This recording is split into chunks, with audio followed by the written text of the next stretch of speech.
Ok, c'est parti. Alors, bienvenue à tous pour cette Web TV autour des Open Badges, dans le cadre de la Semaine du Badge, organisée par la région Normandie.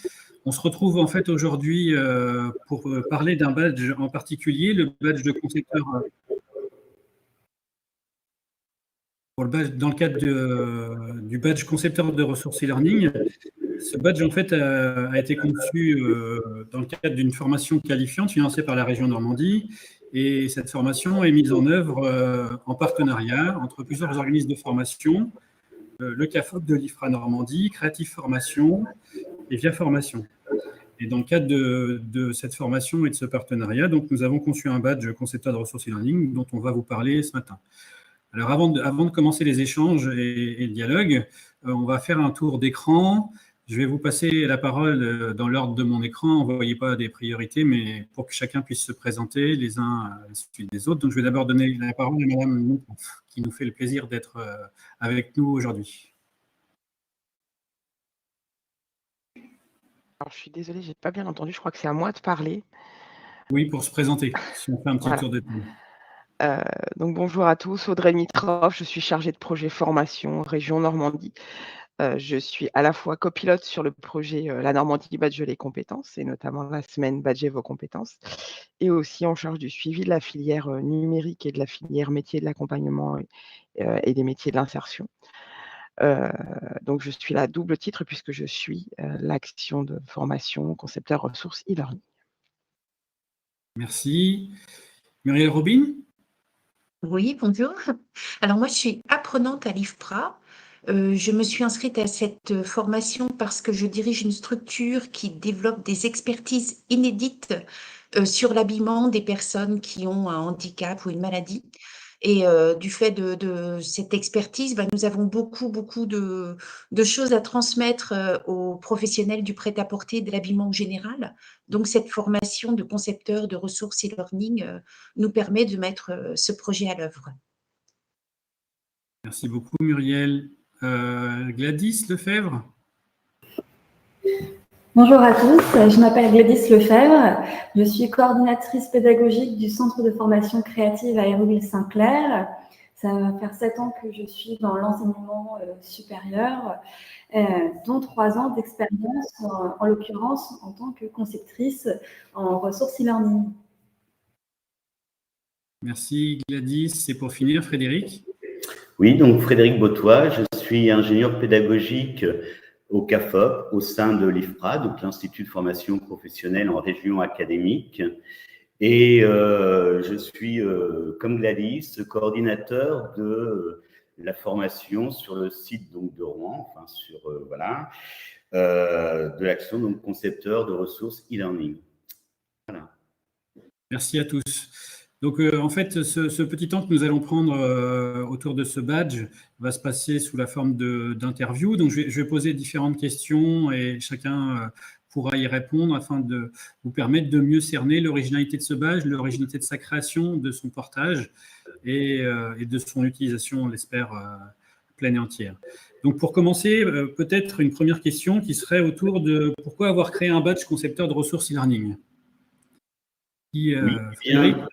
Oui, je veux bien répondre à cette question. Effectivement, dès le début, nous nous sommes posé la question de comment valoriser les compétences acquises par les apprenants dans le cadre de cette formation. Ça nous semblait d'autant plus important que c'est un métier nouveau, en développement, hein, et donc cette formation financée par la région est une action qualifiante, mais non certifiante. Et il nous semblait primordial, en perspective en particulier de l'insertion professionnelle des stagiaires de la formation, de trouver le moyen de donner à voir les compétences acquises par les apprenants.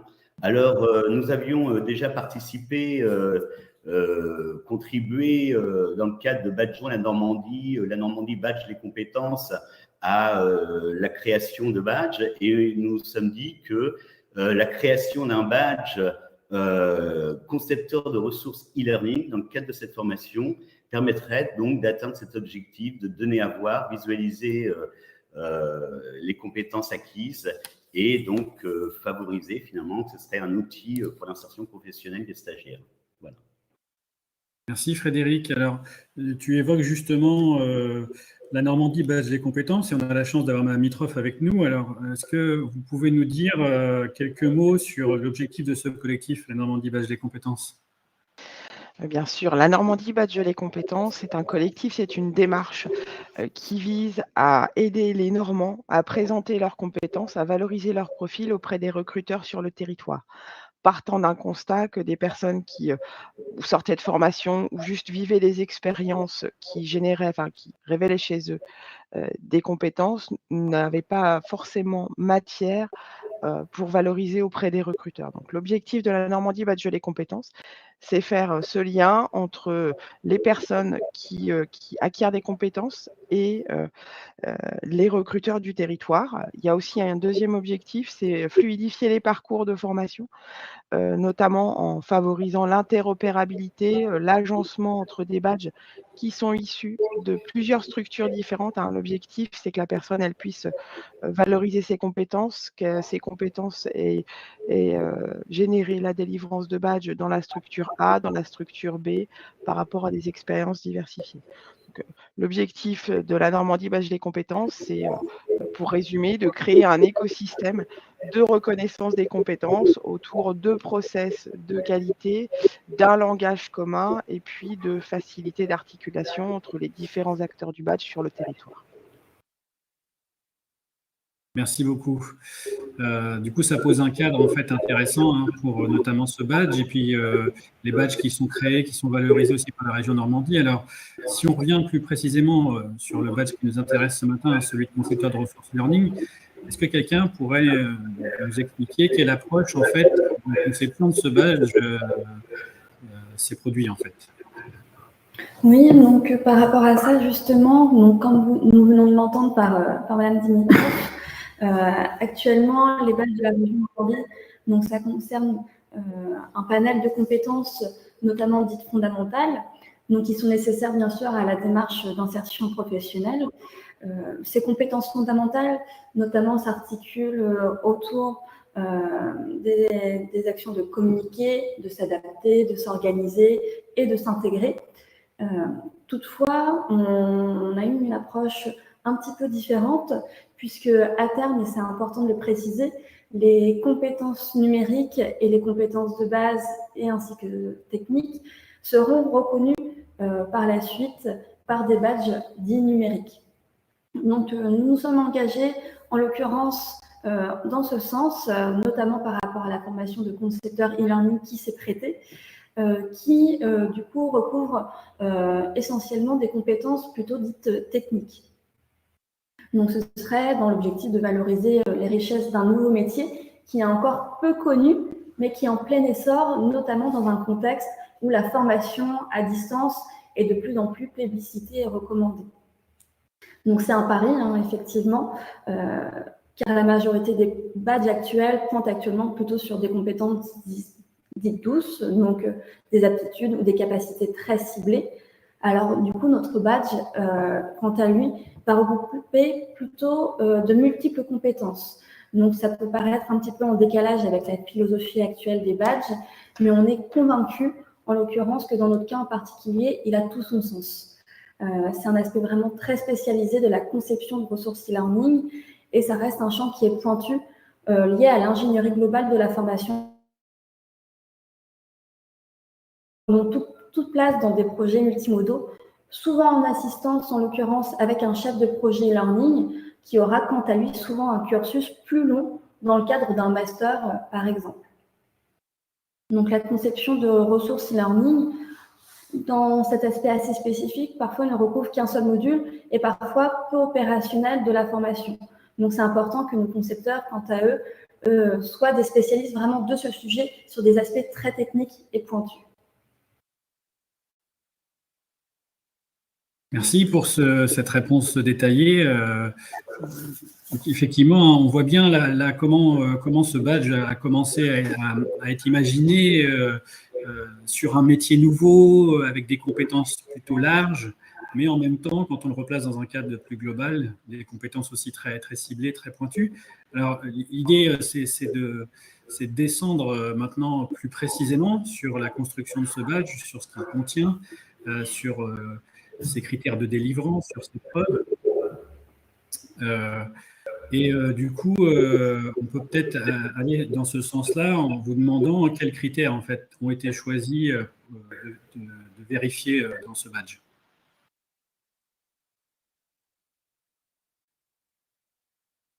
Frédéric, ton micro est coupé. Donc, je peux répondre à cette question en fait dans le prolongement de ce que vient de dire Gladys. Hein. Effectivement, ce badge, il vise à attester de la conception des réalisations que les stagiaires font dans le cours de leur formation. D'ailleurs, au passage, entre parenthèses, je dirais que la formation est vraiment conçue dans une approche par compétences. Hein, et justement, donc, ces compétences mises en œuvre en cours de formation, eh bien, sont utilisées comme critères de validation du badge. Et donc, le badge va vraiment permettre de donner à voir que les stagiaires sont en capacité d'élaborer des ressources qui intègrent des images, du son, de la vidéo, différentes modalités d'animation, etc. Et finalement, tous ces aspects, d'ailleurs, reprennent les compétences de fait transmises dans le cadre de la formation et à partir, y compris, de la conception de cette formation, c'est-à-dire des 3 blocs de compétences qui la constituent. Alors, effectivement, on a le bloc 1 de compétences, réaliser une ingénierie pédagogique multimodale avec un certain nombre de savoir-faire et de contenus, identifier les spécificités de l'apprentissage digitalisé et évidemment l'ingénierie pédagogique e-learning. Bon, également savoir accompagner les équipes pédagogiques pour définir des besoins, le cahier des charges d'un projet de formation multimodal, rédiger le scénario pédagogique global d'un storyboard de son activité. Donc là, on a déjà un bloc 1 de compétences qui est riche. On a un bloc 2, concevoir les ressources e-learning en mode projet. Donc, ça veut dire rédiger le scénario pédagogique et le storyboard d'une ressource e-learning en mode projet, s'approprier les typologies de logiciels de production qui permettent de faire des ressources qui soient riches au niveau du distanciel, prendre en main donc des logiciels de diverses catégories et en particulier les logiciels qui sont, je dirais, en pointe dans la production de ressources e-learning. Et enfin, le bloc 3, publier, animer, accompagner les formations à distance, puisqu'évidemment, la formation à distance, c'est tout un non-sens, c'est pas simplement la ressource produite. Donc administrer une plateforme LMS, y intégrer des ressources e-learning au sein d'un parcours de formation, établir des conditions favorables d'un accompagnement tutoral, puisque le tutorat dans la formation à distance est évidemment quelque chose d'important, se préparer aussi à évaluer l'acquisition des compétences, concevoir une ressource d'évaluation donc à distance, etc.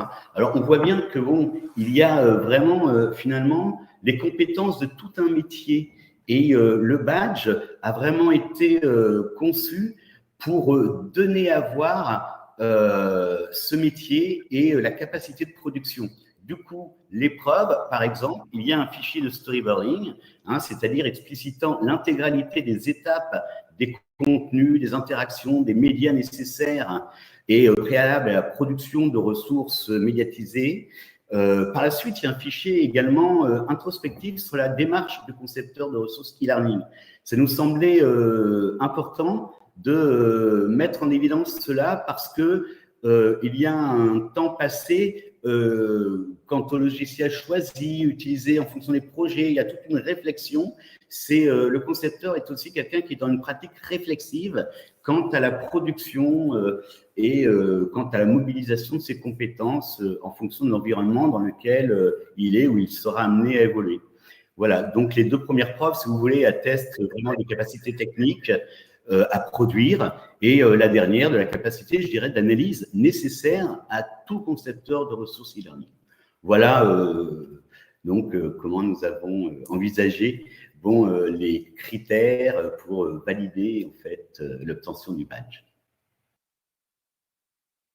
Merci Frédéric encore pour cette réponse riche. Alors, je crois que là, juste pour reprendre ce que tu disais et sur les critères qui sont demandés dans ce badge, hein, on voit bien que ce sont des choses très vastes. D'ailleurs, je crois qu'il y a une preuve que tu n'as pas citée, qui est la proposition de déposer en fait sur un lien public qui va permettre en fait aux stagiaires de valoriser l'ensemble de leur production dans le cadre de cette formation, parce qu'en fait, c'est l'idée à travers ce badge, de pouvoir valoriser tout ce qui aura été produit pendant la formation et de pouvoir les mettre à disposition des personnes qui seraient intéressées de recruter ou de discuter avec ces futurs concepteurs de ressources e-learning.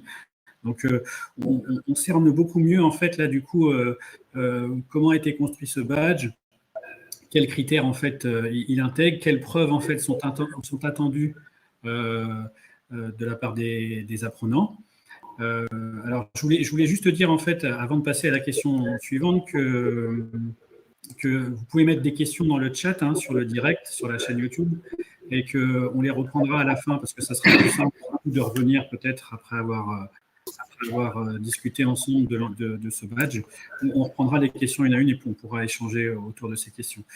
Donc, peut-être que maintenant qu'on a bien compris ce badge, son ouvrage, son contenu, aller plutôt sur la façon dont il a été construit, parce que c'est aussi une originalité de l'avoir fait à plusieurs. Donc, peut-être une question sur l'écosystème. Quel écosystème avez-vous développé autour de ce badge ? Alors justement, par rapport à ce terme-là d'écosystème, c'est important effectivement de le remettre en avant, puisque c'est une des singularités de cette formation qui repose à la fois sur la synchronicité entre deux groupes d'apprenants en simultané dans deux lieux différents, dans deux organismes de formation, donc à la fois sur Rouen et sur Caen, sur un même contenu de formation dans une même temporalité. Donc cette synchronicité, elle est primordiale et elle est assez unique en soi, d'où le fait de pouvoir insister là-dessus. Donc nous sommes conscients à la fois de l'enjeu de la reconnaissance des badges dans cet écosystème régional à l'échelle de la Normandie, et nous savons l'importance que peut avoir l'endossement, en l'occurrence, de ces badges. Aussi, dès le début, nous avons eu l'idée de co-construire du coup ce badge endossé par l'ensemble des structures de formation partenaires participant à la formation, donc que ce soit le CAFOP de Normandie, Créative, ainsi que Via Formation. Et nous avons du coup travaillé de façon très étroite à sa construction, à sa mise en œuvre, à la fois dans les contenus, mais aussi dans les choix pédagogiques qui ont été adoptés. Nous avons regardé ensemble pour co-construire à la fois les modalités ainsi que les évaluations à la fois formatives et sommatives. Donc, nos apprenants sont tout au long de leur formation confrontés à des environnements et des logiciels qui sont les plus proches possibles du monde professionnel. Donc, ils travaillent pendant toute la durée de la formation conjointement. Mais ce qui les unit également, c'est quelque chose qui a été mis en avant, c'est l'idée d'un fil rouge permettant de contextualiser l'ensemble des apports fournis dans l'ensemble des modules de formation. Donc, ça permet aussi de transposer leurs compétences sur un projet concret qui va de A à Z, du début à la fin de la formation. Et ce fil rouge, du coup, est commun à Rouen et à Caen.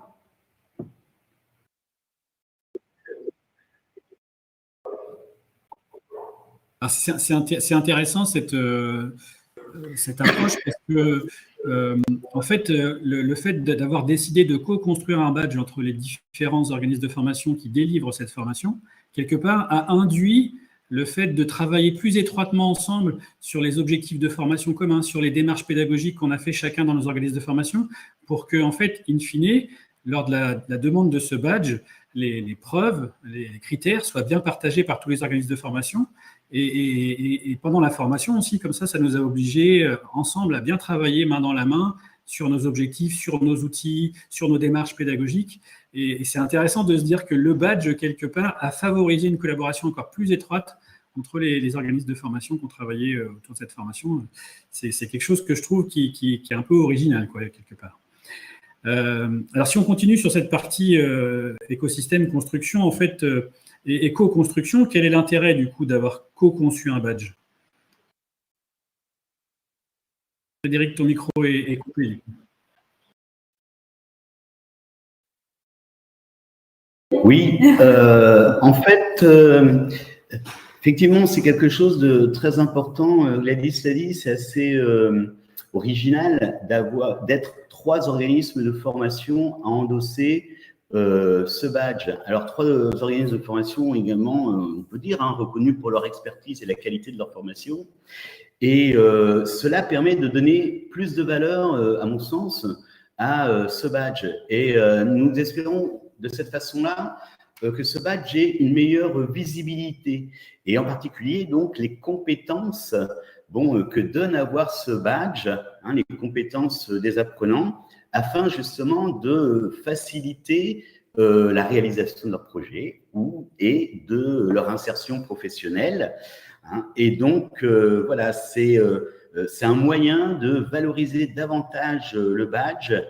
Et d'ailleurs, nous travaillons aussi à réfléchir sur qu'est-ce qui, comment dire, peut correspondre au mieux aux besoins des entreprises normandes, susceptibles d'être intéressées par le profil justement des apprenants, hein, c'est-à-dire le profil d'un concepteur de ressources e-learning. Donc voilà, je crois que cette volonté d'élaboration à 3, 3 qui font la formation de ce badge, ça rentre tout à fait dans notre détermination de faire en sorte que cette approche par compétence qui est mise en œuvre, y compris par le fil rouge qu'a évoqué Gladys, eh bien, elles permettent, voilà, ça nous permet de donner à voir, montrer vraiment les compétences de façon à ce que l'employeur, des tiers puissent visualiser et c'est une garantie finalement de la capacité à produire, à réaliser, à concevoir des apprenants. Et donc, voilà, c'est cet objectif de valorisation forte. Merci Frédéric. Donc maintenant, on a bien compris cette construction de badge, tout ce qui tourne autour du côté de ceux qui l'ont conçu. Hein. Maintenant, on va se tourner vers vers qui il est destiné, et puis aussi, peut-être avant, vers la région en Normandie, pour avoir un peu votre avis, Madame Mitrov, sur en quoi, en fait, la région Normandie soutient cette démarche et ce badge en particulier. Alors, la région Normandie est très attentive à cette démarche de co-construction et à ce badge en particulier. Pourquoi ?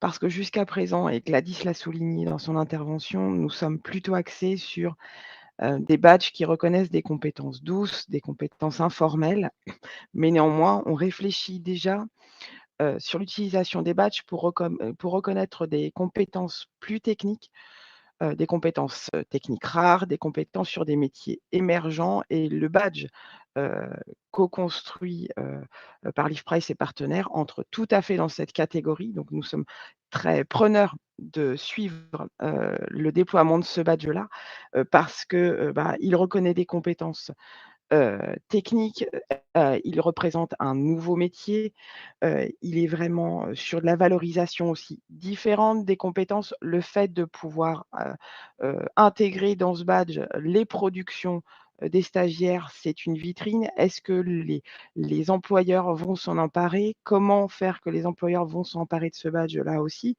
Je trouve que c'est voilà, c'est donner à voir les réalisations sur des choses un peu techniques, sur des choses un peu factuelles. C'est aussi le but de ce badge-là, et c'est ce qui nous intéresse aussi de voir comment il est déployé, au-delà du fait qu'il permet directement aux stagiaires de faire valoir leur savoir-faire, et de valoriser leurs compétences, quand bien même ils ne sont pas sur un format traditionnel, certifiant. Ils sont sur du qualifiant, néanmoins ils apprennent un métier, ils acquièrent des compétences qu'il est important de pouvoir valoriser directement dans l'emploi derrière. Nous sommes très intéressés par ce badge, et d'autant plus que je trouve que la dynamique commune qui a été mise en place autour de ce badge est intéressante à plus d'un titre. On voit bien que voilà, je pense que chaque partenaire a amené une vision différente sur la manière de valoriser les badges, sur ce qu'il fallait, les compétences pardon, sur comment il fallait reconnaître les choses. Et je pense que c'est un bel exemple de travail partenarial, de ce que peut produire un partenariat, pour le bénéfice, des stagiaires. Merci beaucoup. Donc du coup, là maintenant, ce qui nous intéresse, c'est de voir un petit peu le côté de ceux qui vont le recevoir, ce badge. Donc on a la chance d'avoir une personne qui suit la formation, hein, Muriel, qui est avec nous. Alors c'est pas facile de passer en dernier puisqu'on a dit beaucoup de choses et que certainement il y a des éléments qui forcément font écho à la façon dont vous percevez ce badge, mais n'empêche que la question reste intéressante et importante à vous poser, c'est-à-dire en quoi l'existence d'un badge a un intérêt pour un stagiaire de la formation. On vous écoute, Muriel, si vous pouvez nous dire. Oui, tout à fait. Ben, ça a un intérêt à plusieurs niveaux. D'abord, pour nous, c'est une reconnaissance qui est importante. Voilà, puisque effectivement, la formation est très riche, très opérationnelle, et pouvoir l'incarner avec ce badge, bon, déjà pour nous, c'est une récompense de l'avoir, ce badge. Ensuite, c'est aussi effectivement un moyen de pouvoir communiquer plus facilement sur le fait que l'on a bien suivi cette formation, qu'on a validé l'acquisition de beaucoup de compétences précieuses. Donc, c'est une façon de le montrer, c'est une sorte de carte de visite pour nous. Et c'est aussi une façon d'incarner ce métier qui est encore très mal connu. Voilà, les employeurs nous demandent effectivement qu'est-ce que c'est que ce truc bizarre avec des mots anglais dedans. Et alors que quand on leur explique un petit peu ce dont il s'agit, ils se rendent compte à quel point ils en ont besoin, à quel point ce serait utile pour eux, à quel point ça pourrait faire évoluer leur organisation. Donc, on est porteur là d'un savoir précieux et il est important qu'il puisse être incarné effectivement par quelque chose de symbolique, par ce badge. Et l'atout qu'il a, ce badge aussi, c'est justement cette sorte de sac à dos hein, qui lui est joint et qui permet effectivement de montrer nos productions. Donc là, de façon très concrète, on peut expliquer au futur employeur ce que l'on est capable de faire et ce que l'on peut apporter à son entreprise. Donc ce badge est précieux pour nous à tous ces niveaux. Voilà, je crois que j'ai tout dit. Merci beaucoup, Muriel. C'était très riche en fait, hein, parce que on comprend bien là que dans cette démarche de badge, alors nous on en est convaincus en tant qu'organisme de formation qui avons participé à sa création. La région Normandie, par Mme Mitroff, l'a bien relevé aussi. Mais plus on sera convaincu dans les fonctions, les rôles, les statuts qu'on a dans nos différentes organisations de l'importance de ces badges, plus ils auront une place importante. Donc là, on a parlé des employeurs, mais là, que les stagiaires, par exemple, de la formation comprennent aussi l'importance de mettre en place ces badges. C'est aussi une étape importante pour nous, en tout cas, dans la démarche qu'on a eue, c'était aussi quelque chose d'important. Donc c'est bien aussi que les stagiaires reconnaissent cela, et pour qu'en fait, on aille tous dans le sens de la valorisation des compétences acquises en formation pour favoriser l'insertion professionnelle d'un maximum de personnes. Donc, merci à tous hein, pour l'ensemble des réponses que vous avez apportées hein, aux questions que je vous ai humblement posées. On a 2 questions.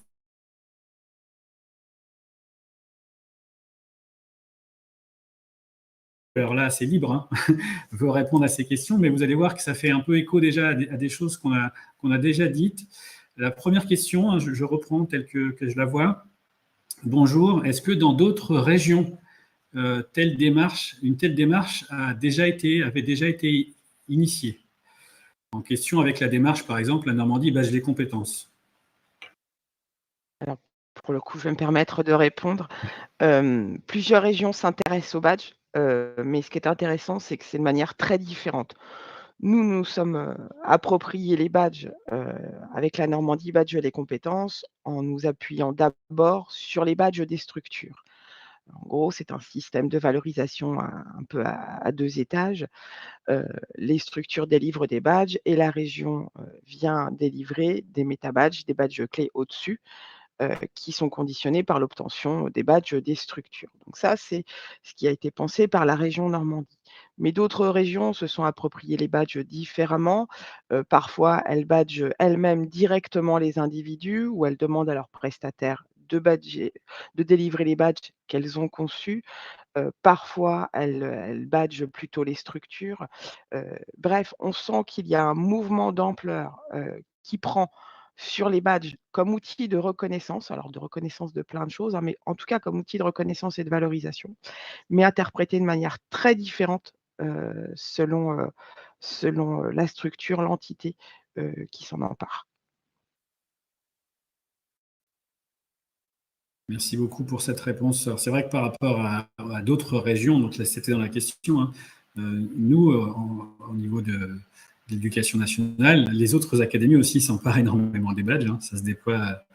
Ma collègue Amélie Bouquin, qui est en charge de ce dossier dans l'académie, pourra en parler mieux que moi, mais on sent vraiment, comme vous le disiez, Mme Mitroff, une sorte de vague, une vague de badges qui commence à naître et qui se répand un peu partout en France. Et c'est plutôt une bonne nouvelle, notamment avec les collectifs qui existent en Normandie et qui étaient un peu précurseurs sur la démarche. On a une deuxième question. Ajouter juste une petite chose qui est pratique pour les apprenants aussi, c'est justement de pouvoir communiquer sur nos réseaux sociaux, sur nos CV numériques, etc., à partir de ce badge. Donc ça nous facilite beaucoup les choses aussi. Oui, tout à fait, Muriel. Alors, le badge est un méta-badge, en fait, il contient plein de données. C'est vrai que c'est pratique pour valoriser beaucoup d'éléments. Alors, c'est bon, on a une deuxième question, qui sera certainement la dernière, et qui a déjà été aussi un peu relevée par Mme Mitroff tout à l'heure. Je vous la lis. Quelles actions sont et seront menées pour valoriser les badges auprès des entreprises? Ça, c'est une question pas évidente. Alors, je vais peut-être une fois de plus parler au niveau de la région. La région a une position plutôt favorable pour valoriser les badges auprès des entreprises, puisqu'elle est chef de file sur tout le volet développement économique. Et que les badges, ils sont nés du constat que les entreprises, elles avaient du mal à voir les compétences présentes sur le territoire. Donc les actions qui vont être menées, qui commencent à être menées là, c'est d'une part pouvoir diffuser ce que sont les badges au grand public et aux recruteurs en particulier, en parler, échanger avec eux. Par exemple, nous avons fait des présentations. Alors, en général, les cordonniers sont les moins bien lotis, mais là, pour le coup, on a commencé, par exemple, par les ressources humaines de la région pour leur montrer l'intérêt d'utiliser les badges dans les recrutements. On a aussi des contacts avec des entreprises, avec le réseau Nway, par exemple, qu'on a sensibilisé aux badges. Voilà, on prend notre bâton de pèlerin, ça c'est notre feuille de route 2023, justement pour aller présenter tous les bénéfices du badge pour les recruteurs, pour qu'ils puissent soit les utiliser dans leur recrutement avec des badges qui sont délivrés par des structures, soit pourquoi pas, et il y en a qui commencent à y réfléchir, à créer leur propre badge pour reconnaître les compétences qui sont présentes au sein de leurs établissements. Merci Madame Mitroff. Alors, moi je vais continuer un peu aussi, et sentez-vous libre, hein, si vous avez aussi des remarques à faire sur ce sujet-là. Nous, en tant qu'organisme de formation, on est aussi sensible à cette question, hein, de la promotion des badges auprès des entreprises. Comme vous pouvez le constater, en fait, on a conçu ce badge en tout début de formation, hein, puisque la formation a démarré fin septembre, on est le 1er décembre, le badge est déjà conçu, il existe, il est prêt. Et on voulait qu'il soit prêt rapidement parce que déjà, lorsque nos stagiaires vont partir en stage en entreprise, ils vont pouvoir valoriser le badge. C'est l'idée qu'on va leur transmettre, c'est-à-dire que plus on va parler des badges à l'extérieur, mieux ça sera. Et donc, c'est vraiment cette idée-là. Tout à l'heure, Muriel, tu parlais des réseaux sociaux. Je trouve que c'est aussi important. Donc, c'est aussi cette idée de, voilà, plus on va communiquer, plus on va faire connaître les badges, plus on va faire connaître les compétences des personnes qui ont les badges, et plus les entreprises seront sensibles à ça. En tout cas, nous, on essaie d'avoir une démarche active dans nos modules d'insertion professionnelle, avec nos référents, avec nos professionnels, pour que les badges soient de plus en plus connus, et notamment ce badge-là soit de plus en plus connu auprès des entreprises partenaires, quoi. Donc on est vraiment dans cette dynamique importante. Ok, alors on a une dernière question là, chiante, parce que je gère en même temps les questions sur le chat. Il y a une question que je lis en direct. Sur le logo de badge, serait-il intéressant de mentionner ou de mettre un logo pour dire que c'est un badge porté par la région? En fait, je ne sais pas trop quoi répondre là du coup à cette question, puisqu'il a été conçu plutôt par les organismes de formation, et puis les infographies sont un peu particulières, et puis il y a une démarche particulière au niveau de la région pour que les badges soient endossés, mais c'est peut-être pas le bon lieu, je pense. Enfin, je laisse Madame Mitroff donner son avis peut-être.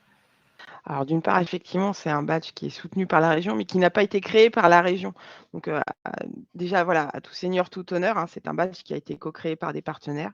Et en général, vous l'avez dit, Cyril, le badge, c'est pas un objet publicitaire en tant que tel, il faut aussi lui redonner une infographie spécifique, il faut éviter les logos. Ce qui est intéressant, justement, c'est d'aller chercher dans le badge et d'aller voir par qui il est soutenu, par qui il est endossé. C'est vraiment ça qui en fait l'intérêt. Le badge, voilà, l'image, elle doit rester très épurée, mais derrière, quand on clique, il doit permettre de voir qui soutient ce badge. Et c'est là où des structures comme la région peuvent venir endosser le badge et donc se rendre visible. Très bien. Merci beaucoup. Eh bien, c'était clair. Je crois qu'on a plus de questions désormais. On a atteint le délai de nos Web TV. Est-ce que certains d'entre vous veulent dire quelque chose en plus par rapport à ce qu'on a évoqué ou... Non? Très bien. Eh bien, j'ai plus qu'à vous remercier toutes et tous pour votre participation à cette Web TV, remercier tous ceux qui nous ont écoutés et puis vous souhaiter à tous une excellente journée. Merci à tous. Merci. Merci, bonne journée. Merci, bonne journée. Au revoir. Au revoir.